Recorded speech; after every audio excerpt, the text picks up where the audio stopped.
The Parliamentary Climate Change Caucus brought together over 40 members of Parliament to discuss, among others, the launch of its strategic plan slotted for next month. The members of Parliament took the opportunity to demand detailed information on climate change funds so that they can be able to do their duties on evidence-informed oversight and decision-making to help support Kenya's development agenda. Legislators noted that climate change threatens to adversely affect economic growth in Kenya and endangers Kenya and becoming a prosperous country with a high quality of life for all citizens. It poses a serious challenge to social and economic development. Here is more on the same. Parliamentary Climate Change Caucus held a meeting in preparation for the launching of the strategic plan set for the 13th of July 2023. The team noted that waste management poses a great challenge in the country as many people are irresponsible in their disposal of waste. They noted that despite Sustainable Solid Waste Management Act of 2022, which was to ideally transition us to drive value out of waste to make it into an economic resource, has borne no fruits. The legislators brought to the table that 70% of waste in Kenya is organic, yet much is underutilized. You are the waste generator. Who do you expect to collect the waste? 70% of our waste stream is organic. Do we have an organic plant in our country? And we must ensure actions, including provision of climate finance, are based on actual needs. Climate finance arrangement. And I find that to be an interesting conversation.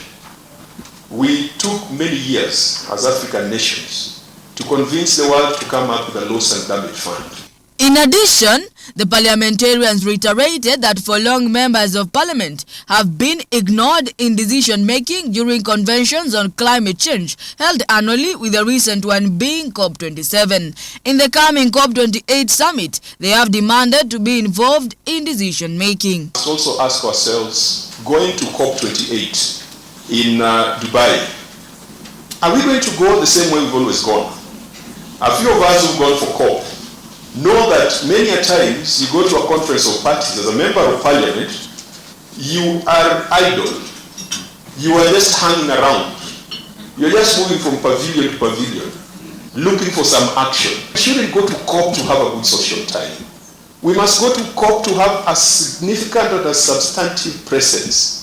What will be our role in the COP28? And it is a global stock-take COP. We must look at the Paris Agreement and figure out ways in which members of parliament can be involved. In 2015, Parliament established a parliamentary caucus on evidence-informed oversight and decision-making to help support Kenya's development agenda. The caucus is now institutionalized as an organ of the Research Services Unit in Parliament. This unit is already working to reconstitute the caucus, redefine its strategy, and work with partners in implementing the strategy for the next 5 years. Kenya's economy is largely dependent on tourism, and rain-fed agriculture both susceptible to climate change and extreme weather events. Increasing heat and recurrent droughts contribute to severe crop and livestock losses, leading to famine, displacement, and other threats to human health as well as their well-being, as managing the climate impacts is paramount.